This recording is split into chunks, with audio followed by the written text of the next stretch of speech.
Hi, Mitchell Levy, global credibility expert, and I am excited. I mean, I love doing Leaders Living Their Values. It's a great episode where we get to really dive deep into a particular human and see what their values are and how they show up. And I have a treat for you. I'm looking forward to conversing with Fabrice, and I'm just going to say, sir, who are you? Well, I'm three things. An author. I create approaches, content for CEOs and their teams to work better together. Number two, I teach in leadership development programs to create the next generation of leaders. Number three, I'm a family person, husband, father, friend, someone who enjoys living life. Nice. So let's explore number three for a little bit, which is always, by the way, truthfully, number one. Tell me about the family and who are you and how many kids. We go through that thing.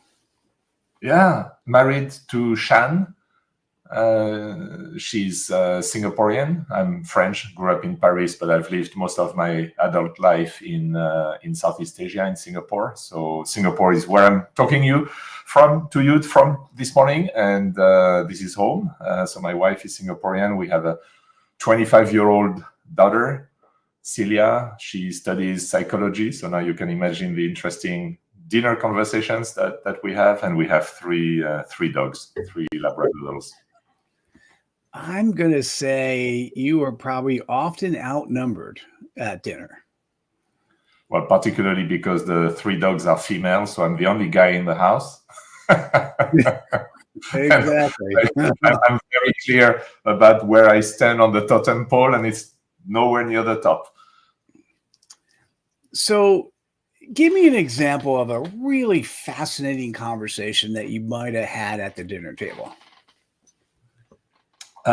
Well, the most fascinating and uncomfortable conversations I've had is when I receive feedback from colleagues at work, for example. As you know, I'm a partner with McKinsey. McKinsey is a feedback machine. We give feedback to each other all the time. It's an act of generosity towards your fellow partners, towards your fellow colleagues, to say, hey, in that meeting, you did this great. It would have been even better if you did this or you did that. And so we have regular cycles of feedback. So when I get feedback, Fabrice, you're a little bit too forceful. Maybe you should tone down the message, be a little bit more patient with your clients, etc. And I bring this to the dinner table.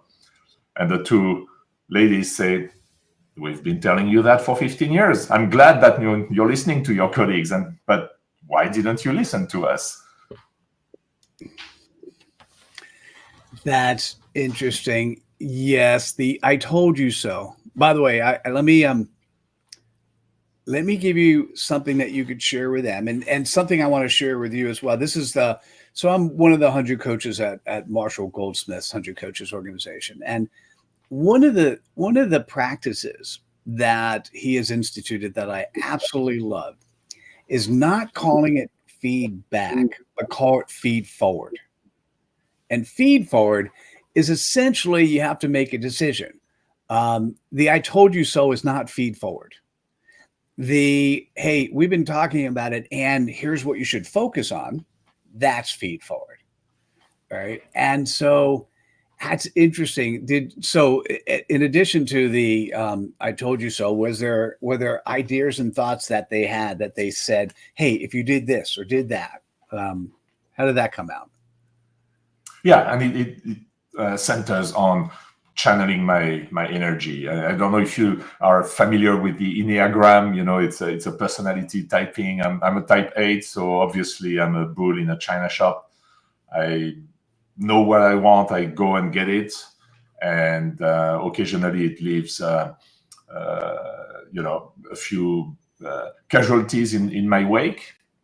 Now, of course, I've had 40 years of practicing since I graduated from university, and so I've toned down. And the key for me is to channel my energy, to put my clarity of vision and my desire for independence in service of something, and not as just a weapon to get what I want.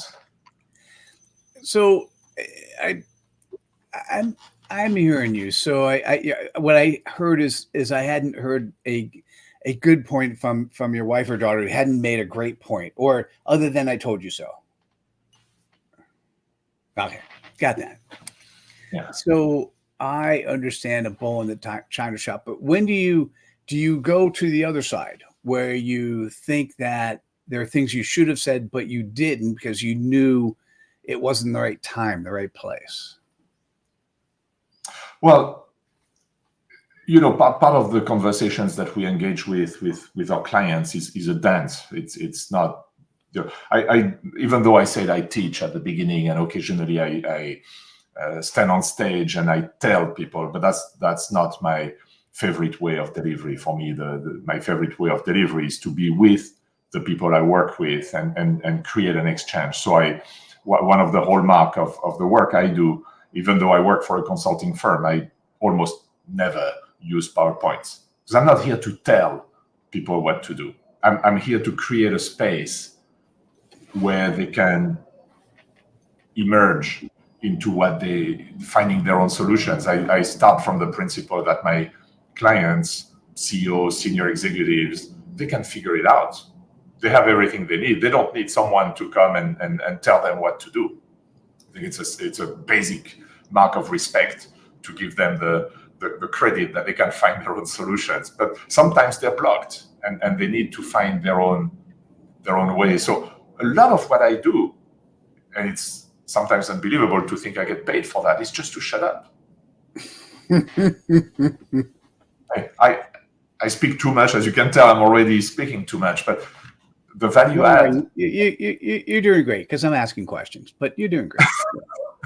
But I create value by shutting up, essentially, and that allows the space. How often do you feel really as an individual that someone is truly seeing you, truly understanding you, truly feeling you?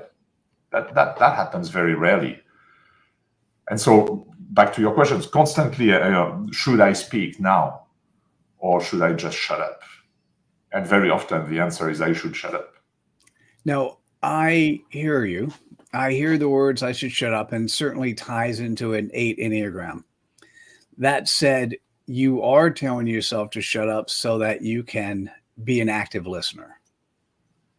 And so the real question in terms of being an active listener, is there a single question that you ask and you go on, or just actively listen, reframe, and ask again? What's your techniques for actively listening? I'm not a huge fan of rephrasing and repeating. I know some coaching schools say, take the last 3 words of what the client said and repeat it, etc. It may work occasionally, but I find that this is tricks that if someone does that to me, and I've been at the receiving end of it, that annoys me. And so I'm trying not to do it to others. But I'm more trying to listen into what is not said, or to listen into the silence more than what is being said. I think what is being said, we can all hear it, but what is being said means that there is some things that are unsaid. And that's where I probe and say, if you say, you like to achieve things, and that's how you've driven your life, and you've been very goal driven, what I don't hear is an enjoyment with letting go, for example.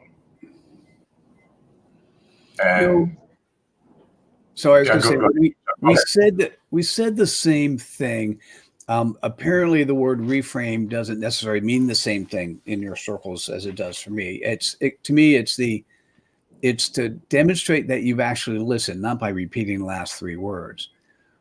But to me, the most compelling thing when you reframe is, I heard you say this, or I heard you didn't say that, which is really what you said.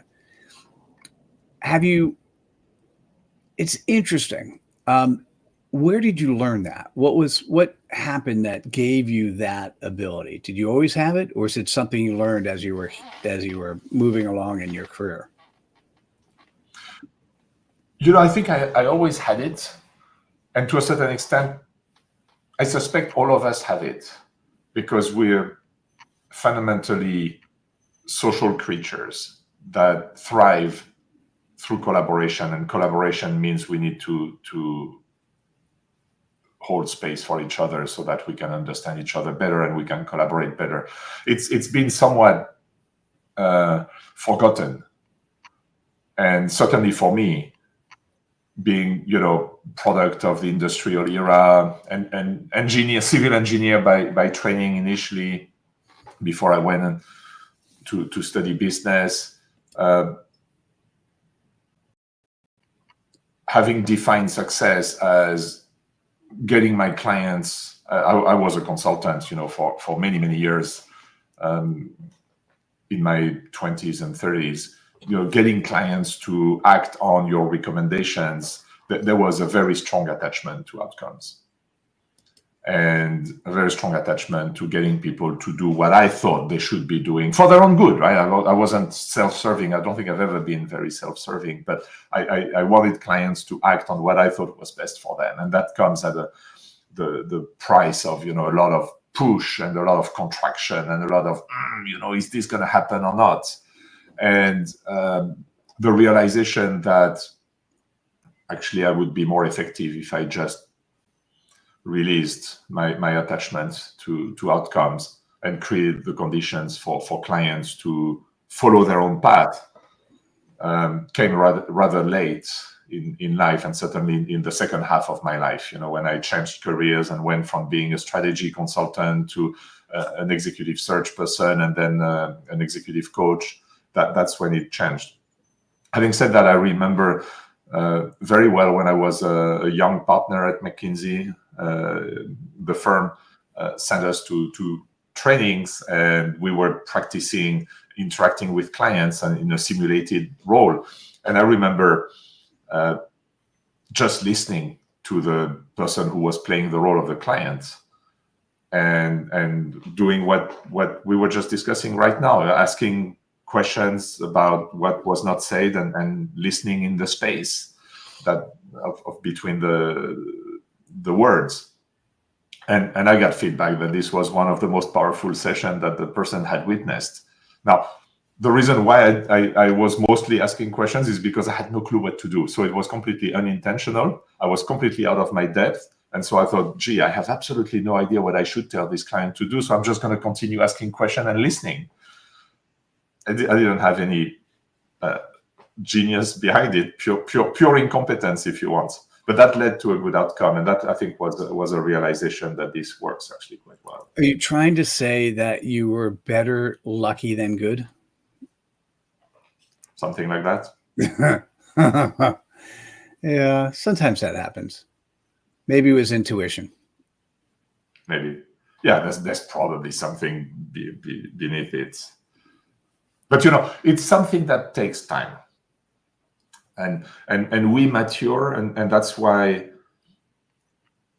in the later stages of our lives and careers, we have a very different perspective than the one we have when we're starting in our careers. And I think that's perfectly normal, and maybe more for men than women, because we need to build stuff, prove our credibility, go out and chase the mammoth and the tigers, and prove that as young adults, we need to show that we're competent, that we're functioning adults, that we can earn a living, that we can get the promotion, that we can get the house, that we can start a family. I mean, there's a lot of the must demonstrate in order to live by the standards of society.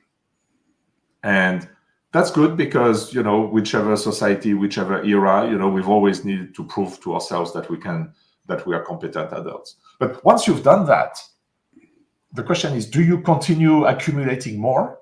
Do you continue accumulating successes? Or do you say, you know what, I don't need to prove anything to anyone. I've convinced anyone who needed convincing, and mostly it was myself, that I was competent. And now I'm going to finally enjoy the fruits of of my labors. I'm going to be the person I should be. I'm going to lead the life that is meant to be my life.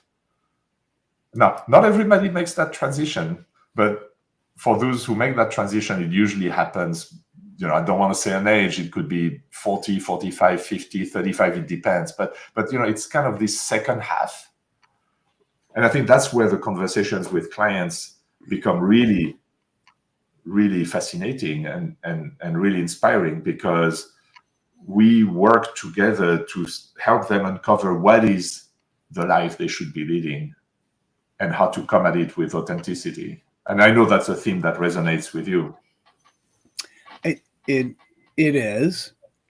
I'm curious, is either for yourself personally or when you go in with your McKinsey hat, do you often or sometimes quote other people in terms of either research or approaches? And if you do, who's your favorite? I quote a lot of research. I mean, we try to be research-based in everything we do and science-based. Now, that has serious limitations because the science covers only the observable world. So the tangible, objective, I can stick a number to it. And a lot of what we do in the transformation of human beings and growth of leaders, which is my job, is to help leaders grow and help their teams grow, doesn't belong to the external observable world, but the inner world, which is no less real than the external world, except it's a lot harder to put a number to it and to quantify and to observe it, because I can observe the body of Michel. I can see you here on camera, but I have no way, and I will never have a way to understand what is happening inside Michel. And you and only you knows what's going on in your field of consciousness. And that can be individual, it can be collective, right? So the collective inner space is the culture of a company, for example. It is not tangible, it is not observable, we cannot put a number to it, but we see collectively how people behave and the belief they hold and the values they hold. But it's an inner world. And so to be effective as support for leaders to grow, we need to hold a balance between the outer and the inner. And the inner comes from disciplines like psychology. Okay, that's still very acceptable. It's may not be a hard science, but it's recognized as a science. Philosophy, the study of the human experience. But a big part of it is spirituality. What creates a sense of meaning that the lives that we've been given is worth living, and we're not selling ourselves cheap. What are we doing with this wonderful, beautiful life that we've been given? And so, do I quote science? Yes, of course. I quote a lot of the Robert Keegan and Carol Dweck and all the scientists of the human growth. I quote a lot of poetry and spiritual text and philosophers, and because it's the complement to the scientific world or the external world, not scientific but external. So on the spiritual side, who do you quote most, or what are the top one or two? Well, look, I have the chance of being grounded in the Western world, and so in particular Christian spirituality, Christian mysticism, I would say, not religion per se, but the Christian mystics, Teresa de Avila, all the way to Thomas Merton and John Maine, etc. So that's one. But I'm also, because I've lived in Asia for 30 years, well versed and studied and practiced in Eastern disciplines. So the discipline of yoga, the Yoga Sutra, Bhagavad Gita, etc. One of my favorite quotes that I use a lot with senior executives is from the Gita, actually, and it goes something like, you are entitled to your work, but not to the fruits of your labor, which is a fundamental realization that if we're attached to the outcome of our work, we're going to create a life of misery for ourselves and the people who work for us. want to do is to do our work to the best of our abilities, so that we can never say, oh, I just gave it my 80% or I gave it my 90%. No, you want to give it 100% or 120%. But after that, what happens is anybody's guess. And if you believe you're in control of what happens in the complex world in which we live, you're grossly deluded. And the problem with leaders today, and that's been a problem for as far as I can remember, is that leaders look at the world as very Newtonian. So if I do A, B, C, D according to the law of physics, I'm going to get E, F, G, H. And that's completely wrong. That is completely wrong. You do A, B, C, D to the best of your abilities because you think that that's the right course of action. But what's going to happen? Right. We'll see. And you'll course correct if you don't get E, F, G, H that you want, you course correct. But this notion that we can predict the future in a Newtonian way in today's world is completely deluded. So that's where the Gita figured that out, more than 2,000 years ago. I hear you, and I want to double back on something you said. And this could be a nomenclature thing too. So what's interesting to me is when I was looking at values or credibility, there was one value that appeared twice, and that value is integrity. And it's the integrity that is associated with trust. That's your external integrity. But then there's the integrity, which is who are you? What's your internal integrity? This leads to the say as I do, not as I say type approach, right? The leaders that bark orders but don't follow don't follow that themselves. And I can tell you, I can feel when I'm talking to somebody when there's a disconnect between that external integrity and internal integrity. And you must have run across leaders where you just know there's something missing. And you could feel that it's stuff they don't say, but you just know that they're not a believer of the stuff they're sharing, and they don't do what they tell other people. Have you run across that? Yeah, not very often, thankfully, probably because it is relatively easy to spot these leaders who are not congruent between what they proclaim and what they do. Sometimes it's very sneaky, and when people commit fraud, for example, obviously they're very good at covering their tracks. So in general, leaders who do not do what they say and claim certain values and don't implement them are pretty easy to spot. And I find that in a lot of places, they don't move up the ladder. Sometimes they do for a number of reasons. For example, in family-owned businesses, if you own the company, you can do whatever you want with your sons or daughters or cousins and uncles. And so you have people that are grossly unqualified and probably whose integrity may not be what.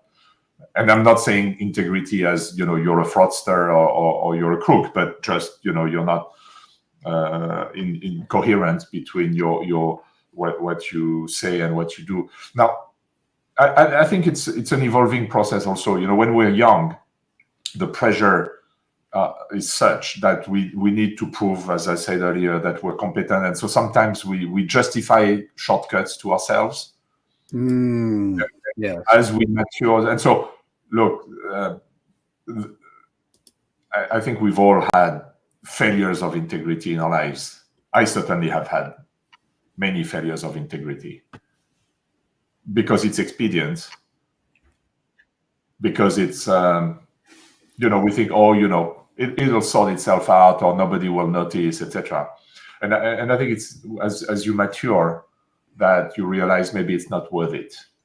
Yes, I get a quick win here if I just pretend X, Y, Z, but as the law of karma would teach you, it will always come and bite your ass. And that's not pleasant. So I think it takes a bit of learning and being beaten in the ass a few times, and then you realize maybe it's not worth it. I love that, and I also have to say I really liked the implied definition of spirituality. So I'm wondering if you could just share, what does it mean to be spiritual? Like, and when you talk to CEOs who don't think that way, they're not thinking about spirituality. What do you share with them? How do you get them thinking about the greater good of not just themselves, but all the stakeholders that the company actually interacts and affects? Yeah, I look at it in two ways with leaders, and of course, it's a very simplified approach, but I find at least two dimensions productive in my conversations with CEOs. The first one is what gives us a sense of fulfillment and meaning and purpose. So purpose has been overused, so I rarely use purpose per se, but what gives us a sense of fulfillment? Not when sales reach $1 billion, we will be happy, and that's our goal and that's our purpose, because that's bullshit, right? The reality is, if and when sales reach $1 billion, you're going to have a party, you're going to open a bottle of champagne, you're going to celebrate for 5 minutes, and then you're going to say, guys, I'm really dissatisfied. We should have 2 billion. And so you live a life of misery. So that's not a purpose, right? It's a milestone and we're happy, we celebrate, but this is not a purpose. Purpose is what gives you continuous fulfillment day in, day out. That feeling that you're doing something that is worthwhile. And that's not a destination, it's a journey. So are you on the right journey? Are you walking on the right path? So that's the first conversation. What is your path in life? What is the journey that gives you a sense of joy, a sense of meaning, that yes, this is what I'm supposed to do because I'm good at it, but it's also useful to others. And so that's one conversation. And we can double click on that if you want. The other conversation is the realization that there is something greater than us. And we are not working for our own little benefit, but we're working to create something that is greater than us. And that's obvious in everything we do, right? A lot of leaders believe that, I'm a self-made billionaire. I did it myself. Well, no, bullshit. You didn't do it yourself. First of all, you were born in a family that gave you an education, right? You were born with a brain that gave you an IQ of 130. If you were born with a brain that gives you an IQ of 70, you wouldn't be a self-made billionaire. So there's many, many things from the place you're born, the intellectual, cognitive, physical abilities, the fact that you were born able-bodied, for example, in a good family, whatever, good schools, luck, because someone gave you a break, etc. No one is self-made. And so we start realizing that, in fact, everything is interconnected, and we're only as good as the people that surround us, and we are part of an ecosystem. So now I could, like many leaders, chase the share price. My shares need to reach $100. Okay, but at what cost? And what is the damage that you're creating into the ecosystem, for example? What is the damage that you're creating to your employees, your suppliers, the society, the environment, because you're chasing that share price? So that second conversation is about appreciating the ecosystem, how we have benefited from it by being the product of many, many, just the fact that we're speaking and having this conversation in English language is the product of thousands and thousands of years of evolution from the origin of language to what the language has become today. We were just taught English language as if it's a given, but it's not a given. Elephants don't have English language, monkeys don't have English language, and therefore their communication abilities are seriously restricted.